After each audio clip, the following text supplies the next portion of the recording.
Yeah, I think we got up to our Mishnah.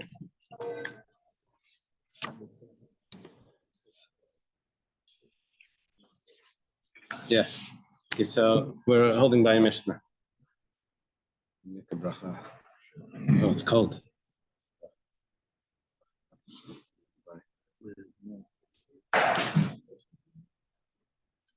The Mishnah starts out, it's on Yud Testament Bays, 19b. It says, Ketzad Hashem Moedas. How is the tooth forewarned? How is it the animal forewarned when it eats? What's the case? The Mishnah answers, to eat what's fit, what's normal for it to eat. Now, I translated this Mishnah according to Rashi, like we learned in the last Mishnah, or at the beginning of the Perek, we had last Mishnah, at the beginning of the Perek, we had another interpretation according to Tosfos, where he doesn't put the question mark after the first three words. He puts the question mark like this: how is the tooth forewarned to eat what it's normal for it to eat? An animal is forewarned to eat fruits and vegetables. That's what animals eat. What does a forewarned mean? Forewarned means that it has to pay full price from the very beginning. That's the concept of forewarned, as opposed to a tam, which is half price. Muad is forewarned. Okay. So whatever the case is, it's the same idea. That if it eats something that's normal for it to eat, then that's full price. For example, fruits and vegetables. Let's say let's say it eats someone's clothing or utensils. Then it pays half price because that's not normal for it to eat. Then it would go into the category of Karen, which is anything that's not normal for it to do. So, for example, when it gores, it's not normal. So too, when it eats clothing or utensils. Always when you go to the zoo, they tell you tuck your tzitzis in, because the goats and the sheep, they nibble at the tzitzis. You know, you walk out and your tzitzis are gone. But apparently that's not what the Mishnah is talking about. If it would be a full cloth, that would be abnormal. Okay. When do we say that it's chayiv to pay the full price? That's Rishus HaNizik. That's if it's in the public, in the private domain, in the domain of the damagee, but if it's in the public domain, then it's going to be pater, then it's going to be exempt. It's only chayiv on shein if it's in the domain of the damage. And we're going to see that it's not so simple the way I just translated it. I just translated it that it's talking about shein, but it could be it's also going to be pater on Karen as well. It's also going to be pater if it eats something that's abnormal. It's not going to be a regular Karen. Like we say, normally Karen in the Rishus Rabbim is going to be chayav. Over here, it could be a little different. We'll see in the Gemara. Even though it's exempt because it's in a public area, you still have to pay for the benefit that you have. So, what would be a case where not considered the private area, it's considered the public area? Let me go back and just explain what does it mean. You have to pay mashinanis what you benefited. It's going to be explained in the Gemara, but the concept is like this: that let's say the fruits that it ate were very expensive. Tomatoes, very expensive tomatoes. That's what it ate. Animals you don't usually pay for an animal's lunch. You usually don't pay to buy tomatoes for that. You buy straw or whatever. Hey, whatever it's going to eat, fodder. Heirloom tomatoes. So, and instead it ate these heirloom tomatoes. So if you have to pay for the damage, then you have to pay for the value of the tomatoes. If you're exempt from the damage, but you still have to pay for the benefit that you got. So the benefit that you got is that you didn't have to feed your animal lunch. And so you saved the $1.50 for the straw, you have to pay that. So you have to pay the benefit that you got, but not the damage.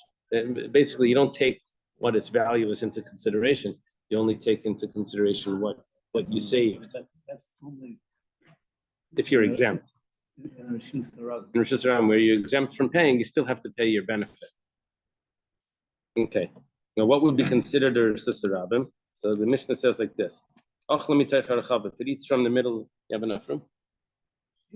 If it eats from the middle of the street, has to pay for the benefit. That's considered the Rosh Hashanah. So you only pay the benefit; you don't have to pay for the damage. Basically, paying for the benefit is another word for saying pater. You're pater. You still have to pay this little bit. Doesn't mean you're chayiv. It means you're pater, but you have to pay for that.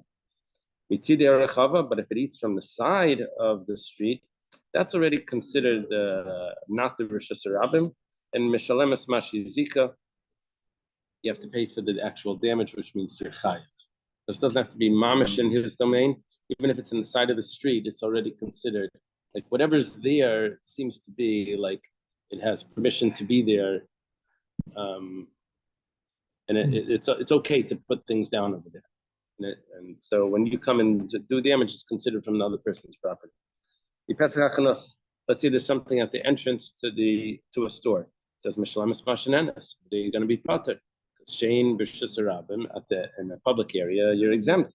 But if the animal puts its head into the store, then he has to pay for the damage that's considered the private area.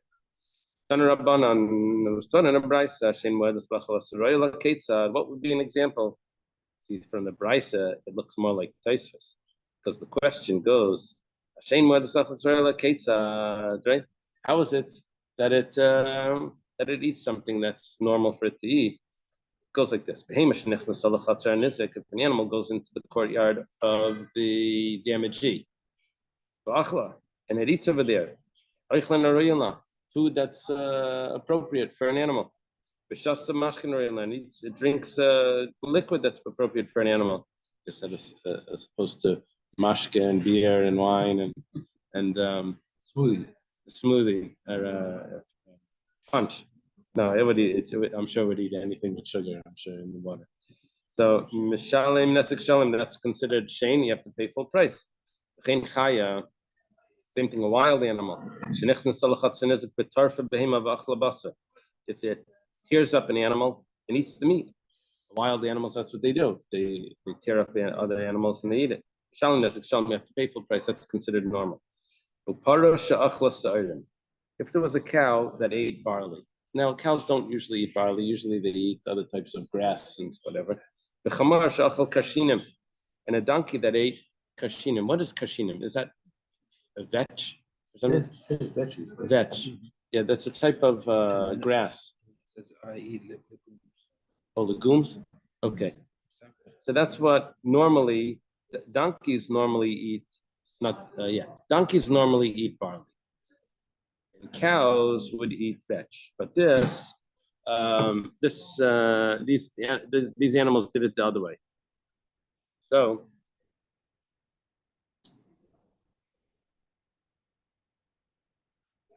the kelb shlikas hashemen, and a dog that licked up oil, the chazir shachal chaticha shel basar, and a pig that ate a piece of meat. Normally, pigs eat grease, and dogs eat meat. Dogs like meat. So, but they did it the other way. So Mishalman, basically it's a little bit off. They switched the diet just a little bit. Mishalman Nesek Shalom, you have to pay full price. What we're learning from this is that even though it's not fully its regular diet, but if there was nothing else, this is what it would eat. And that's considered normal. Amar Rav Papa says, according to this, we see anything that's not regular. But it would be considered edible if you don't have anything else. What do they say? Herring is, there was an expression, something about when there's nothing else, herring is also considered a fish. I forget how it starts, but something like that. Okay, it's considered acceptable. So if that's the case, Hai Shunra Dachal Tamri. Shunra is a cat. The cat that ate dates. Is that what it says over there? Cat that ate dates? Yeah. Or Bechamra Dachal Benisa, or a donkey that ate fish. Shalim Nezek Shalim. Pay the full price, because that would be something that would be acceptable, not as a regular thing, but what a yeshiva bacha would complain about. Can't believe they're serving us this again. You know. Okay, so now we have a story. It was the case of a donkey that ate bread. While it was at it, it chewed the basket too. Remember, one time I was in Australia, and there were kangaroos there, so I bought a bag of kangaroo feed. It was in the zoo. So, without seeing, like I was holding it, he was giving up. A kangaroo came from behind and took the whole bag, ate the bag with the it was a white paper bag, like a sandwich, white paper, like the lunch bag. So anyway, it ate the basket. So Rabbi Yehuda says he has to pay full price for the bread, but for the basket it's half price because that's not considered normal. That would be considered keren, which is anything that's not that's atypical. The Gemara asks, if it eats the basket, if it eats the bread, it's going to eat whatever. It just eats through whatever is there. That should be considered normal. My answer is the achal v'hadar palas. What happened was it finished the bread, and then it went to eat the basket. The reason why we were surprised that should be something atypical is because we were thinking that it couldn't get the bread out of the basket, so it ate the whole basket. So why are you making that's so atypical? But it turns out that it got the bread out of the basket and it finished the bread, and then it goes back to eat the basket. That's already something else. Okay, the Gemara asks,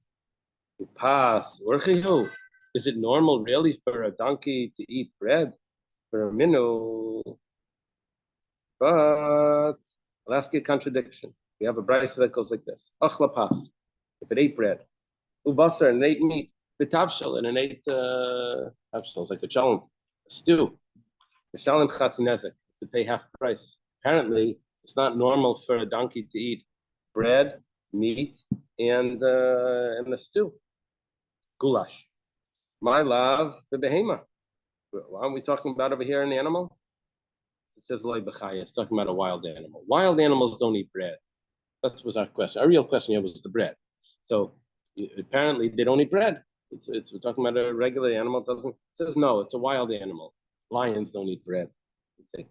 Chaya basar orchihu. But 1 second. But wild animals eat meat. And you told me that this price says that you only have to pay half price for the meat. We had in there, you had three ingredients, three courses to that meal. You had bread, meat, and a stew, and you're pater on all of them. And for be a chaya, why would you be pater for the meat? It says dematvi, because the meat was roasted, it was barbecued. They don't eat barbecue. They don't like barbecue sauce. They like it rare, not medium rare, very rare. Okay. You know what we could say? We could say that it's talking about what is that? This is netokin fish, is herring eicha fish. Okay, thank you. When there's no fish, herring is acceptable. Okay, so we may say batabi. You could also say that it's a deer. A deer doesn't eat meat. Yeah. You could say leilam bebehema. Really, you could say it's talking about a regular animal. So what's the problem with with bread? Apparently, we said before that it is normal for them to eat bread. Over here, it says that they don't eat bread. It says over here, bipsaira. Now, I think what it means is that it was sitting at a table and eating.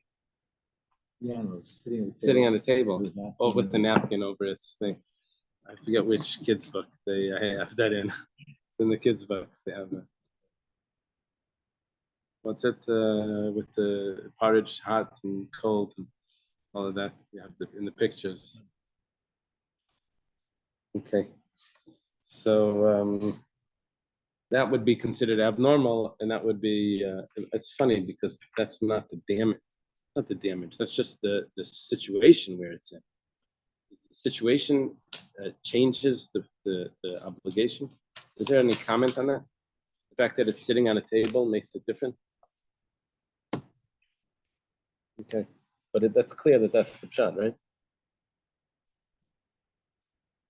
And this is not typical behavior for an animal, I guess. Rabbi, Yeah. Table I think grab. because they put the food on the table, that's why the animal went on the table to eat the food. It's not that he was sitting on the table waiting for dinner to be served. Which if there was no food on the table, the animal would be on the ground. Yeah, so why is it atypical? Because they tempted the animal. They put food on the table. I have it with my dog. The dog will jump on the table, goes up to grab it smells food, goes. Then that should be a typical case. That should not be atypical. Depends how you look at it from the animal's point of view. All right, goodbye. The animal will like grab the thing and like take it.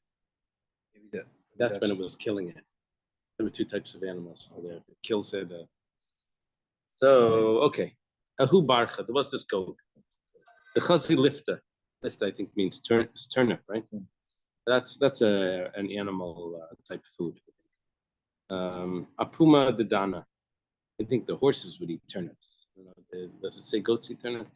Anyway, it saw it on the mouth of a Dana is a barrel or a jug.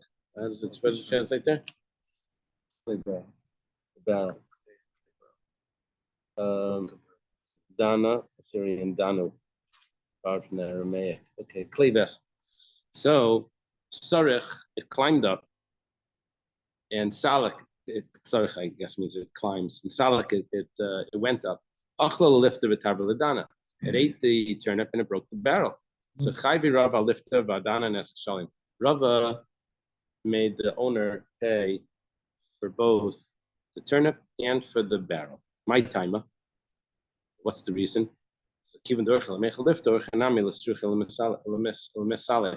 Since it's normal for it to eat turnip, it's normal also for it to climb up, and when it's up there, then it's typical for it to break it.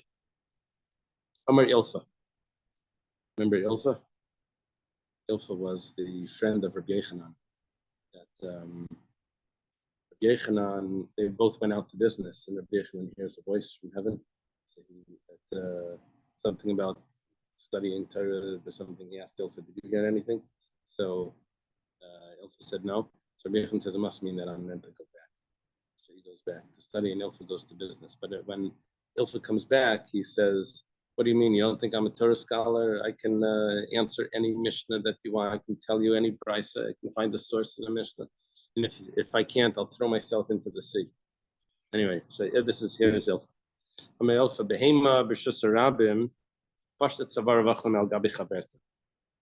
If there's an animal in a public area and its friend, another animal, right?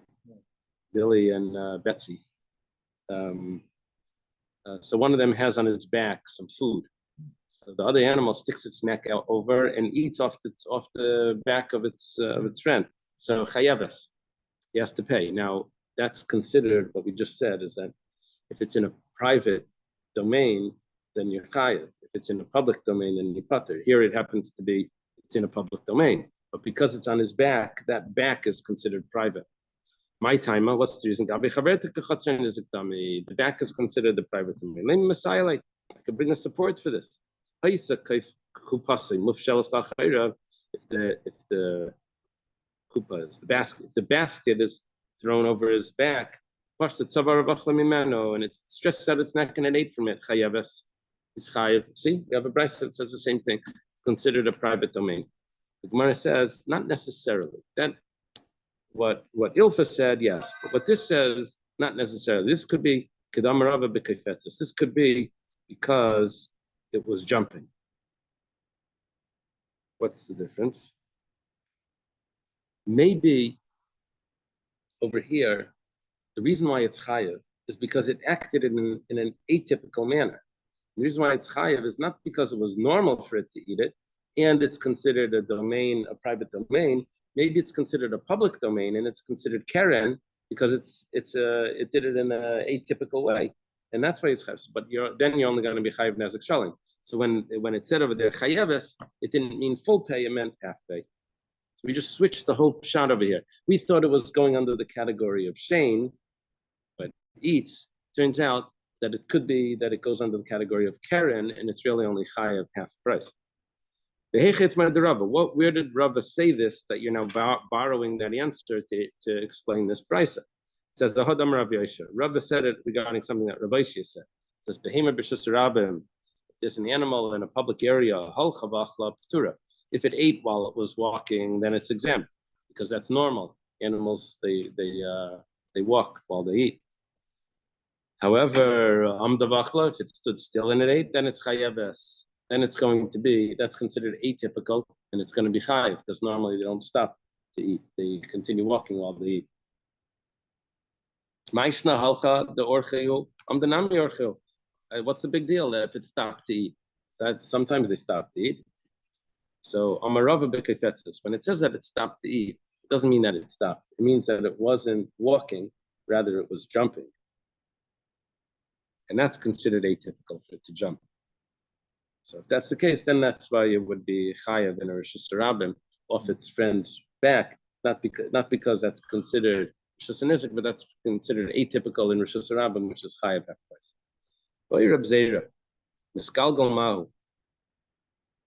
If it pulled it to one side, either public to private, private to public, let's say, what's the case? Miskalgal means it rolled. We're talking about that there's a bundle of straw in Rosh Hashanah. If it eats it over there, it's going to be chayav, right? The animal goes in there, doesn't want to get shot. I don't know how it knows, but I guess it's the sign big dog or something. And so it grabs the bundle and it schleps it to the public area and eats it in the public area. Well, what's the din? Is that considered that it ate it in the private area, or is it considered that it ate it in the public area? It took it from the private area. So how do we judge that? So do we go after where it ate it, or do we go after where it took it from? The Tani Rav Chia taught Masa, if there's a load, a package, half of it is inside the private area, half of it is outside the private area, in the public area. If it eats it inside, chayaves, it's going to be chayav. If it eats it outside, p'tura, because eating has to be done in the private area to be chayav. My lab, Meskal Gavasi, are we talking about over here where Rav Chia taught this brisa? Must be talking about that if it took it, the whole thing was inside. If it ate it inside, then it's going to be chayav. And if it took it outside, it's going to be pater. That means that you go after where it ate it, not where it took it from. Because if it took it outside, it's going to be pater. It goes after what's the location of eating it, of consumption. Where it says like, Ema. Okay, now I think the next word means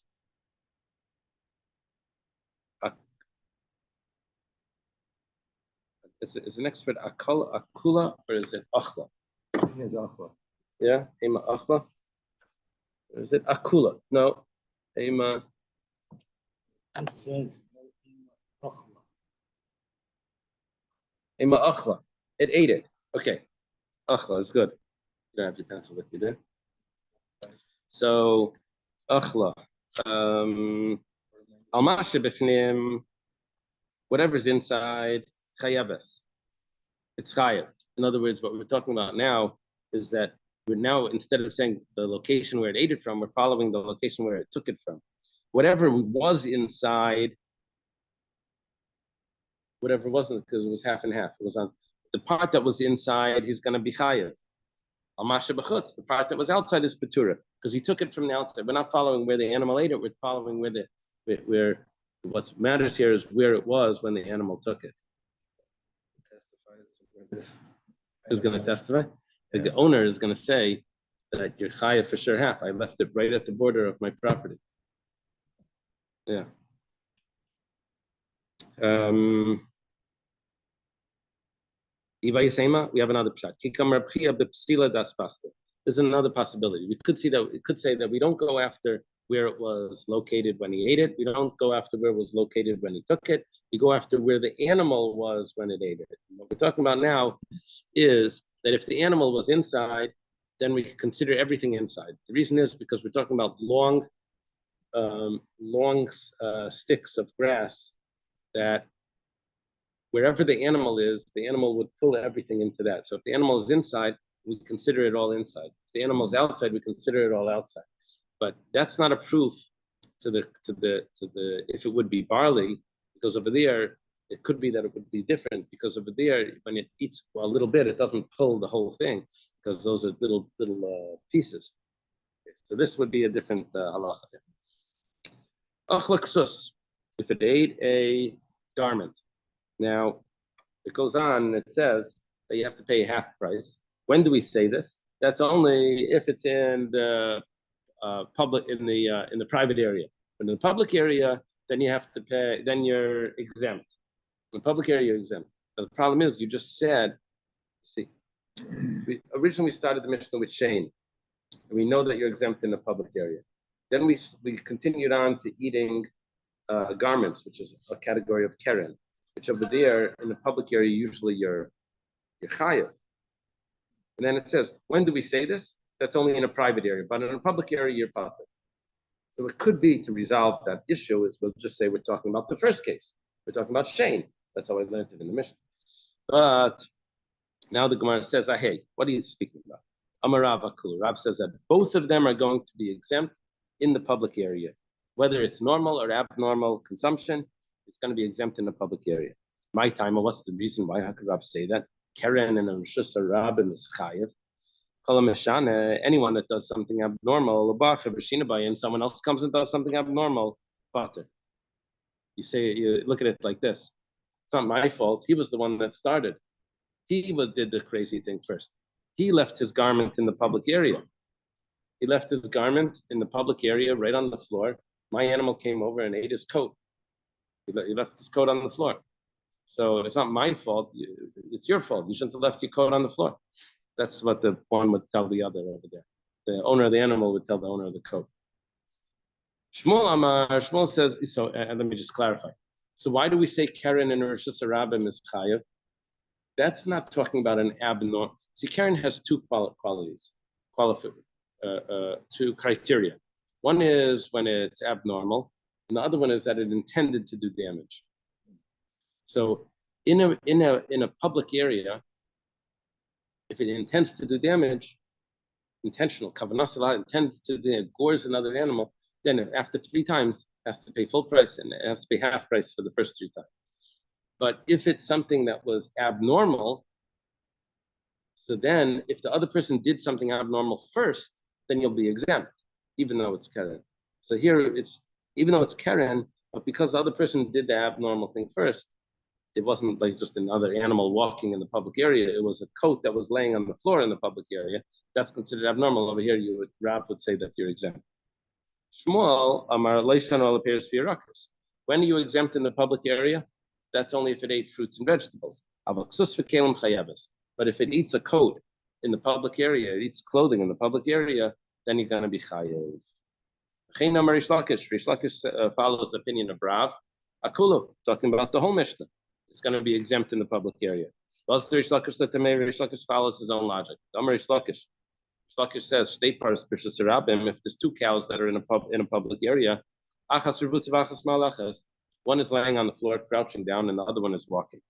It's normal for animals to walk in the public area. Crouching down is not so normal. They don't lay down in the middle of the street. Well, it's like a kid with a tantrum. They lay down in the middle of the store. I want the candy. Buy it for me now. If not, I'm not going to stop screaming. So cows don't do that. Cows don't do that, no. So, but malachas beravutza, if the one that was walking kicks the animal that was laying down, ketura, it's exempt. Why? Because there was one abnormal behavior, laying down in the middle of the street. The other one does another abnormal behavior. If we say that you're exempt, anyone that comes after another abnormal behavior is exempt. There was first abnormal behavior and then another abnormal, the second one is exempt. But let's say the one on the floor kicks the one, and the one that was walking by is laying on the floor. So then it's going to be chayaves, because the one that was walking was doing everything normal. Rabbi Yochanan doesn't go like Rav, he follows Shmuel. He says, "Leishano ella peris v'yarakas." When do we say that you're exempt in a public area that's fruits and vegetables? Avoksus v'kelim, but if it's a garment, chayev, then you're going to be chayev. Leimer Rabbi Yochanan Leslie the Rish Lakish. Paris. Should we say that Rabbi Yochanan doesn't hold of Rish Lakish's din when it comes to the two cows? That the one on the floor that gets kicked, the one kicks the guy, the one on the floor that is maybe should be chayev. It says loy. No, Rabbi Yochanan would agree to that case. Really, he holds that the one that if he kicks the one on the floor, he's going to be pater. Why? Because ksus, when it comes to a garment, abdi inshi deman chuglima umaspechi. How do they translate that? It's normal for a person to put a clothing on the floor. Maspechi means to rest. Mitpechi. How do they translate that? Apparently, the root of this word is nun pei ches, meaning similar to breathing or exhaling. Yeah. Nafach, like we have nafach, is to blow. It means resting or standing in order to breathe, to catch his breath. Very interesting. In other words, why does Rabbi Yochanan say that if it eats the coat that's on the floor, he's going to have to pay for it? And it's not considered anyone that changes after someone else that changes his pater. He says because it's normal to put coats on the floor. Why? He was resting. However, but over there, that's a real change. That's a real abnormal behavior for the animal to be laying on the floor. So over there, Rabbi Yochanan would also say your pater. So basically, what comes out, the machlekes Rabbi Yochanan and Rish Lakish is it normal for people to put coats on the floor in a public area? If it has benefit, it has to pay for the benefit. But Kamma, how much does it pay? Rab Amar Dmei Amar. It has to pay the value of a what's going on? No, maybe you finish in 2 minutes. Oh, it has to pay the value of a bundle of straw. Even if it ate barley, it pays the bundle of straw. Rav Amar Dmei Sarim Bazal. Rav says that you pay the cheapest barley. Rashi says how much. It's a certain 2/3 of the price would be the sale price. Black Friday sale. Hanukkah Seder Rabbah. We have a brisa that supports Rabbah. Hanukkah Seder Rabbah. We have a brisa that supports Rabbah. Hanukkah Seder Rabbah. The brisa that supports Rabbah goes like this. Shimon Yochai says, "In Mishalemes El Dmei Yomer." You only have to pay the price of barley, bilvad. Sorry, not barley. The price of straw. Tanya Kavsei the Rava. We have a price that supports Rava.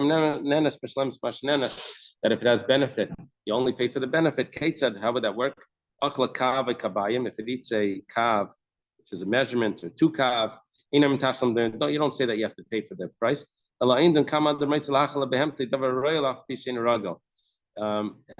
We estimate how much a person would like to feed his animal something that was appropriate for it, even if it doesn't eat it regularly. Therefore, if it ate wheat, the animals don't eat wheat. Or something that was bad for the animal, then you're totally exempt because that's not considered any benefit. But the idea over here is that you have to pay not for, according to Rava, not straw. See the Rava. Rava, you pay cheaper barley. Because how do we see that this is the cheapest?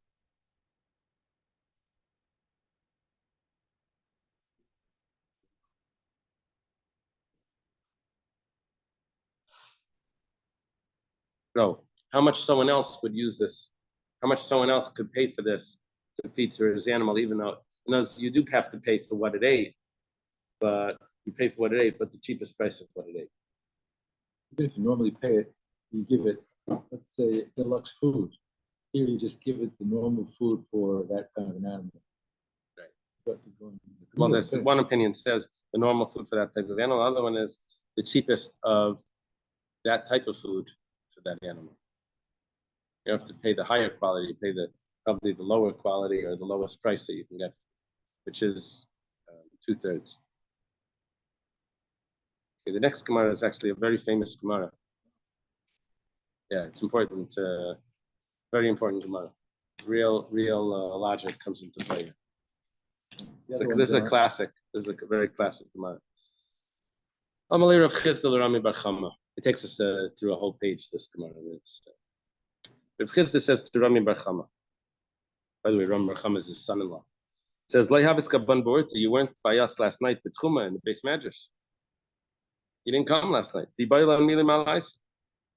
We asked a very good question. What was this good topic? He said, tells him like this.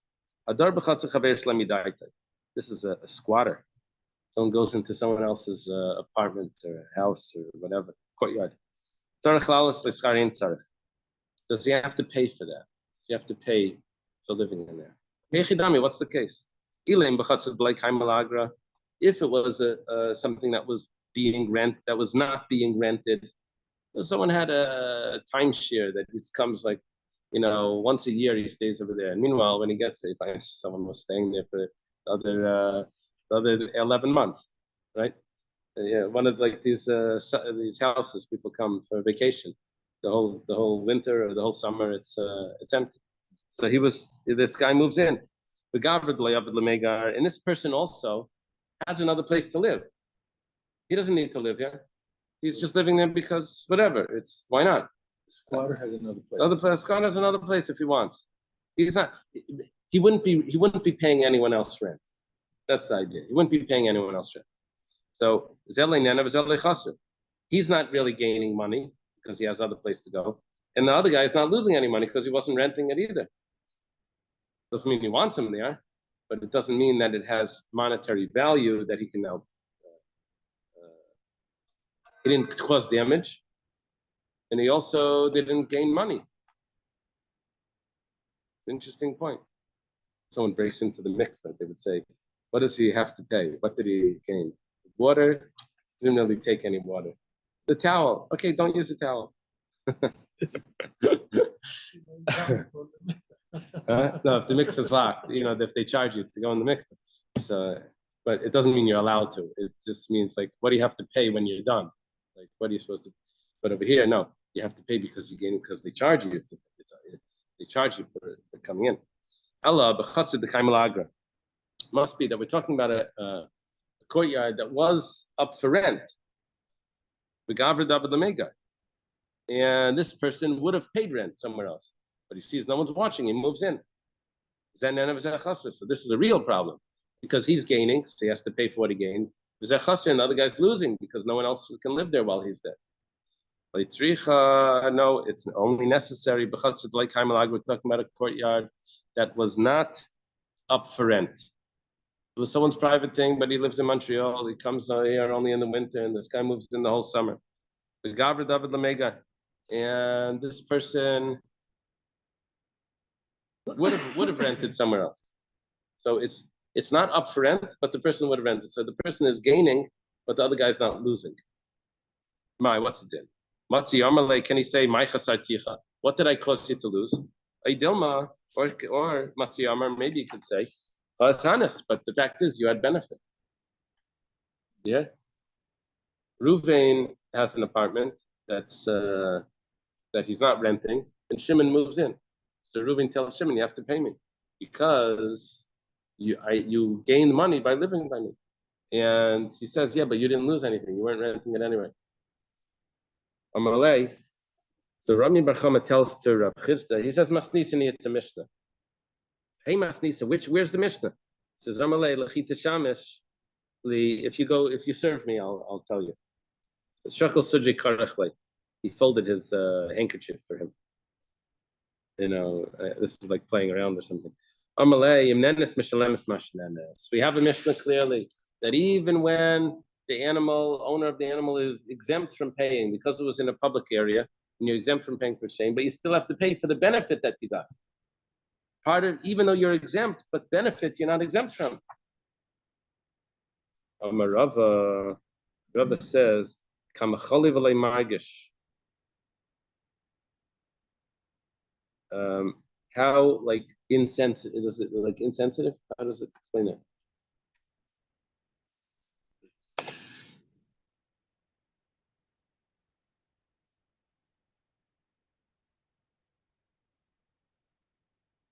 means how much he doesn't need to be concerned. Gavra the Marisaye, someone that the Eibishter helps him. The Afagav Dami Lamasnisin, even though he brought it something that has no comparison to the Mishnah, Kibla Minei, Rab Chizda still accepted it. He's saying, like in surprise, that how Rav Chizda didn't realize that was the expression, he pulled the wool over his eyes or something. He told him a Mishnah that has really nothing to do with what with this, and Rav Chizda accepted. He says, what happened in the Mishnah? An animal ate someone else's produce, and now it was in the wrong location that he should be chayav. It's not chayav because it was in the public area, but in that case, zen chaser. The animal had benefit, plus the guy with the produce lost his produce. But in our case, he didn't lose anything. The fact that he lived in there. What loss was there that there was a squatter there? Mopped the floor, I guess. I don't know. What did Rami Bar Chama say? Rami Bar Chama al-Stam Pers Shesrab Mafkuri Mafkelu says that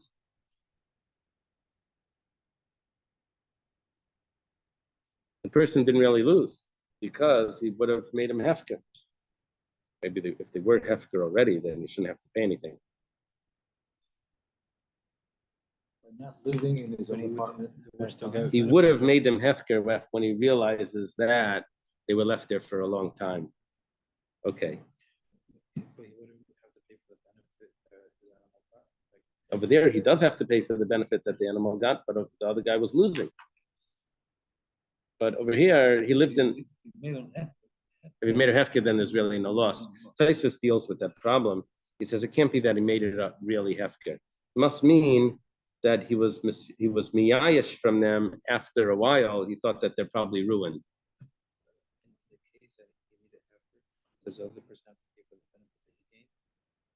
No, because there's no one to pay it to. There's no owner. Tanan, you have a Mishnah. There's also a complicated sugya in Baba Basra, which goes like this. It says, the Mishnah goes like this.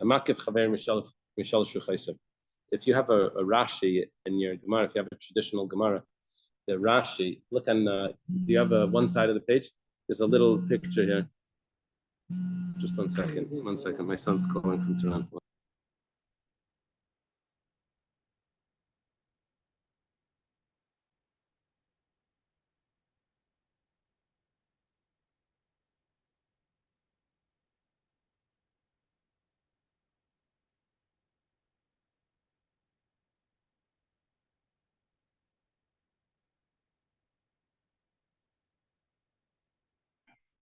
Let's see if we're back. Dr. Stein, you there? You hear me? I'm still here. Yeah. Okay. Now sometimes the phone call messes it up. Okay, so the Mishnah says like that. If you have you see this little picture, that little thing? What's going on over there is that there's Ruvain is living in 3 fields surrounding Shimon's 1 field in the center. All right. Now, Ruvain's setting up a wall, and he sets up a wall that protects Shimon. Now, there's different ways of learning this Gemara. Let's learn it that he sets up the wall in between his property and Shimon's property. So he surrounds Shimon on 3 sides. He says to Shimon, "Look, I made a wall. You should pay for it." Shimon says, "Look, I'm not protected anyway. The 4th side is open." So let's take a look at this Gemara. He says, "What do I gain from a wall without without a door?" Right? Okay. So he can't claim from Shimon to pay for that. There was no benefit. But if he does the 4th wall, Mishnah doesn't say, but we would say it implies he has to pay. That would mean, because even though Shimon didn't ask for this, but the fact that Shimon now has benefit, automatically we make him pay. When it says, Shema Mina, we see from this, the guy, Ruvain, that made the wall, he wanted the wall anyway. He was putting up the wall. So the fact that he makes the wall, he doesn't have to. He doesn't lose anything from putting up the wall. He was anyways putting up the wall. Now Shimon is only gaining, but nevertheless Shimon has to pay. The Gemara says, "Shani hasam damalei atkaram tuli aketi yisera." Reuven says, "I did lose. You know why I lost? Because the fact that my field is out here." Well, there's different ways of learning this. If he was doing the outer wall, yeah. He says, I know I had to do the outer walls, but the fact that I had to do the inner walls was because you were there. If you weren't there, I would just have only the outer walls to do. Let me see how they write it in there.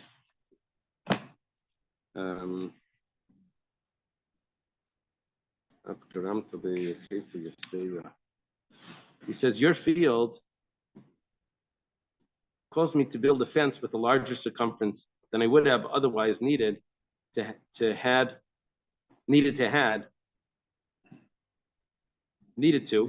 comma, had your field not been there. Okay. And therefore, your field cost me an additional expense.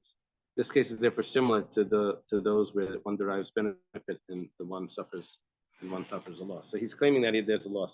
Now, what exactly is the loss? Yeah, he would have only needed the outer things. He wouldn't have needed the inner one if he wasn't there. Okay, now we go further. Now, we only really discussed half the Mishnah. There's another part of the Mishnah, the opinion of Rabbi Yossi. Tashema, come and listen. I'm Rabbi Yossi. Rabbi Yossi adds in, he says, Imamad Neked. If Shimon gets up, the Gadar Servius, and he builds the fourth wall. Yeah? The three walls were built by Reuven. And Shimon goes and builds the fourth wall, Megalgalas of a call. Then we tell Shimon that you have to pay for half of everything. Taima, what's the reason? The Gadar Nikif. That's because Shimon did it. Hamakif. But if Reuven would have done it, Pater, then he would be exempt. Now, why if Shimon builds the fourth wall do we say that he's chayav? We say that you have just revealed to us that you're happy about that wall. And so therefore pay up. But if Reuven would have made the wall, then we would have said, he could have told them, I don't need the wall, whatever. We'd see if Reuven would have made the wall, he would have been exempt from paying.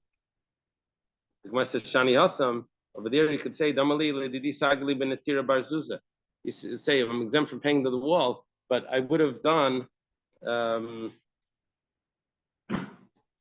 would have put sticks in the ground that just would have been like little spikes that would have kept the animals or whatever people out. I wouldn't have put up a stone wall like this. So you can't charge me for a stone wall. So he's saying basically he's not even getting the benefit. I don't get the benefit from that fancy wall because I don't need that fancy wall. That's why he would be cut. Tashima, come and listen. Habayis v'aliyah shel shnayim shenafel. Let's say there's a classic. Let's say there's a guy that has an upper floor, that he has an upper second story apartment, and there's someone that has the first story apartment. Now the house collapses. So Amar Balaliyah LaBalabayas Lidley. The guy on the second floor says, listen, mister, you got to build your house because I want to build on top. And Vuane writes, he says, no, I'm doing fine. I have a tent and I'm staying under the bridge and whatever. So the guy with the second floor can actually build the first floor. The Yeshiva, and he lives in the first floor. Until the guy from the first floor is willing to pay for all the expenses. The Gemara says it's Yosef who the Mechayvle Balabayas. He only has to pay for the expenses. That's right. But for living there,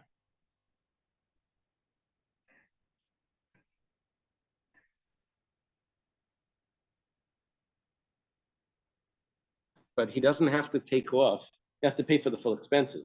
But he doesn't have to take off from those expenses the price. You see, the fact is he built his house, but he's living in that house. So that's really belongs to this guy. I mean, he built up his house, but the fact is he's living in a house that wasn't his. That property belonged to, that spot belonged, let's say Reuven was on the bottom, let's say. Shimon's on the top, let's say. So Shimon puts up Reuven's house, but that still is Reuven's house. Reuven owes him money. But then Shimon goes and lives in that house. And he doesn't subtract from what Reuven owes him for the price of the rent that Shimon should be paying Reuven. He doesn't subtract that. And what comes out now is, we see, why doesn't he subtract?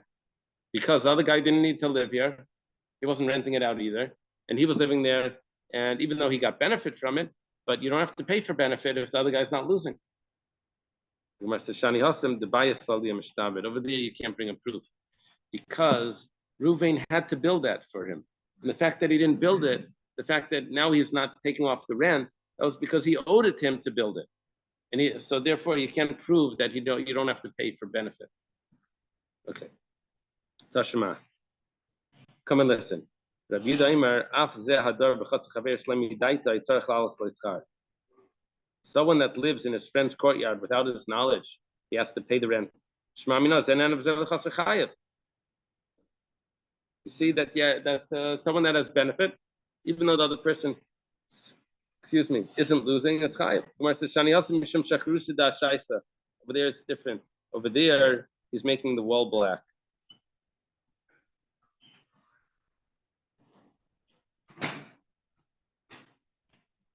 This is Rabbi Yehuda's talking about where the house collapsed. That case that we were talking about before. He says that he does have to pay for the rent, but the reason is because the original owner is losing. Not the original owner. Reuven, that owns that location, is losing out because when someone lives in there, there's the wear and tear that it makes it used and it's not brand new. Shalchu bei Rabami Amar. This question came to the house of Rabami, the yeshiva of Rabami, and he answered, what did this person do? What did he lose? What did the damage did he cause him? Therefore, you shouldn't have to pay. Rabbi Barabba says, he says we have to think about this. Others shall come into Rabbi Barabba. They sent him again. Someone says, call me back. So he calls back. They call him back. Amar they keep nudging me. They keep asking me. If I would have known the answer, I don't think I would have told him. Itmar was stated. Rav Kana, Rav Yechon. Rav Kana says name of Rav Yechon. Like you don't have to pay the rent. He lived there and he didn't pay rent, but the guy wasn't renting it, so you don't have to pay rent. Rabavo Amar Rav Yechon. Rabavo says name of Rav Yechon. And Tzarech says you do have to pay the rent. You benefited. Amar Rav Papa Hadar Rabavo Labateir Shitmar El Machlala Itmar. This Rabavo says that you have to pay the rent. That was not said clearly. That he derived from something else, and he understood it. It was implied from something else. What happened? The Tanana was taught in the Mishnah. If someone takes a beam or a stone that belongs to the temple, we're talking over here about the Gizbar. We're talking about the treasurer of the Beis Hamikdash takes a stone or a beam. So when he takes it, he doesn't have to pay. It's not considered me'ila. It's not considered that he removed it because he's the caretaker of it. So just because he's moving it around doesn't mean that he's removed it from hektish. However, when he gives it to his friend, now he already violates the laws of me'ila, which is personal benefit from temple property. But his friend doesn't do me'ila. Only the guy that removed it, he's the one that violated the me'ila. Only the first person, which is the gizbar, he's the one that's taking it out from the temple property. So let's say he actually built it into his house. The gizbar. He didn't do me'ila until he lives under it. Shavapruta, the value of a pruta. Now what we're seeing now is that when he lives in it, he just gained money by living there because he really owes rent and he's not paying the rent. Shmuel says that's if he put it on top of a skylight, so it covers over. He's getting protection from it. The Yasser Rabbavo Kamma Daf the Shmuel Rabbavo was sitting in front of Rabbi Yeshua and he says the name of Shmuel. We see from this that if someone lives in his friend's property, even though it wasn't wasn't for rent, he still has to pay the rent. But what we're seeing is, why is it considered me'ila when he lives under that roof? Because he really owes rent. He's getting a benefit from something else. He really is getting benefit from it, even though Hektish isn't losing anything. For Shasek, and Rabbi Yechon was quiet.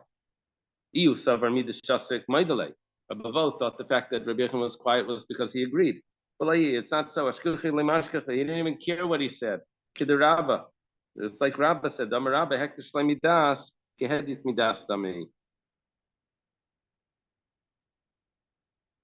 When do we say that there's even this possibility of living in someone else's property without his knowledge? That we should say that maybe the person didn't protest, and we should say that he doesn't have to pay, or maybe he does have to pay. That's only if the person didn't say anything. But over here, because maybe the person doesn't know. But over here, it's hektish. You think Hashem doesn't know? Hashem knows what he's doing. And so therefore, he immediately has to pay. It's always what's considered with the knowledge. Because it's hektish. Shalach le Rab Abba bar Zavda lemari bar Rab lemari bar Mar. Rab Abba bar Zavda sends to Mari bar Mar. They asked the question from Rav Huna. No. Ask a question from Rav Huna. He's telling him to ask Rav Huna a question. If someone lives in his friend's property without the knowledge of his friend, does he have to pay the rent or not? Adahachi, while he was supposed to go and ask him, Rav Huna passed away. So he wasn't able to ask him. Amalei Rabba bar Rav Huna, so Rabba bar Rav Huna, that's the son of Rav Huna. He says, Hachi Amar Rabba Mari, my father answered this in the name of Rav. He says, you don't have to pay. That follows the opinion of Rav Papa, not Rav Papa. That follows the opinion of Rav Kahana in the name of Rabbi Yechon. V'aseicher bayis mi Ruvain, if someone rents a house from Ruvain, malas chal l'Shimon, you have to pay Shimon. The Gemara says, what?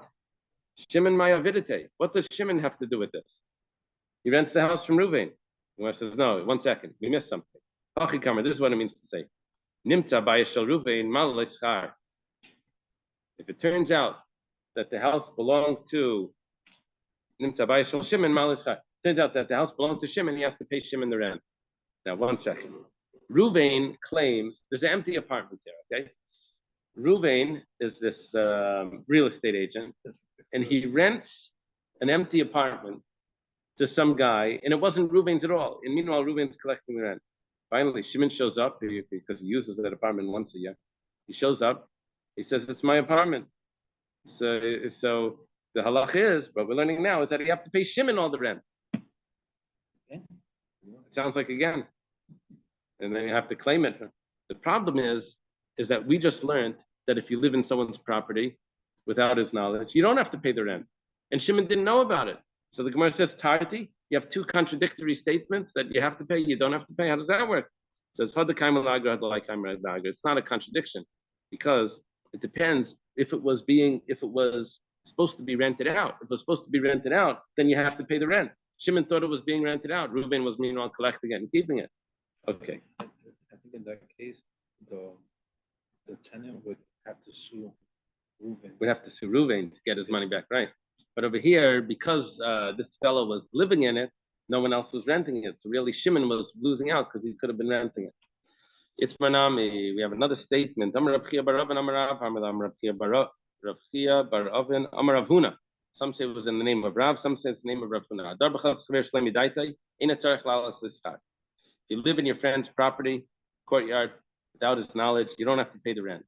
If someone rents a house from people of the city, you have to pay the rent to the owners. What are you talking about? Rent to the owners. It was from the city. If you find the owners, yes, specific owners, then you have to pay it to them. Tarti, how do you have both statements? First you say you don't have to pay, then you say that you do have to pay. It says, it depends if it was up for rent or not. If it was supposed to be rented, then the guy has a loss.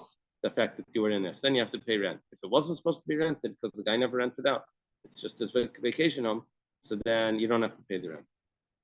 Amr Rav Schreira, Amr Rav Huna, Amr Rav. Rav Schreira says name of Rav Huna, name of Rav. Someone lives in his fenced property, you don't have to pay the rent. Mishum Shnemer B'Shia Yukashar. Shia Yukashar is a demon that hangs out in empty apartments. So the fact that someone moved in, there's a benefit to it that keeps the demons out. Yeah. So the landlord should pay him for living it. Yeah. Amar Mar Baravashi Lididi Chazili, I saw that demon, Managach Kitura, and it gores like an ox. Rabbi Yosef Amar Besa Mesva Yosef. Rabbi Yosef says that a house that's being lived in is maintained. My bina, what's the difference between the two reasons why you don't have to pay the rent? Let's say it could have been used, or it was being used for storing wood. So if it's storing wood, so then the demon doesn't come there because he comes to visit all the time, take wood. On the other hand, it doesn't mean that it's being maintained because he's not living there. How do you maintain something if you keep fixing those little things that break? You have to keep fixing every little detail. Otherwise, it goes beyond repair, you know. Who gavra the bana panna akilkal sa diasmi. Akilkal sa diasmi. Someone built a palace, a house on a garbage heap of orphans. Rav Nachman takes the palace away. Maybe it's because Rav Nachman holds that he was living in that property and he has to pay them rent. Who the Gemara says, who Mikara Karmanoi Abidai Bay. Originally there was this people who were called Karmanoi, and they lived there and they would pay the rent. And V'yavel Asmi Davar, they would pay a little bit to the orphans. Amalei, Rav Nachman says, they'll pay Sinali Asmi. You kicked those guys out, and now you built this thing. The orphans used to get a little bit of money to go appease the orphans. Leashka. He says, nah, it doesn't matter. I'm not doing it. So anyway, Rav Nachman says, Agbe Rav Nachman Panamir Rav Nachman took his palace away because he wasn't paying up. He wasn't paying for the orphans, but they had lost from because he had moved in. Let's leave it over here. Still a little bit behind, but made some headway.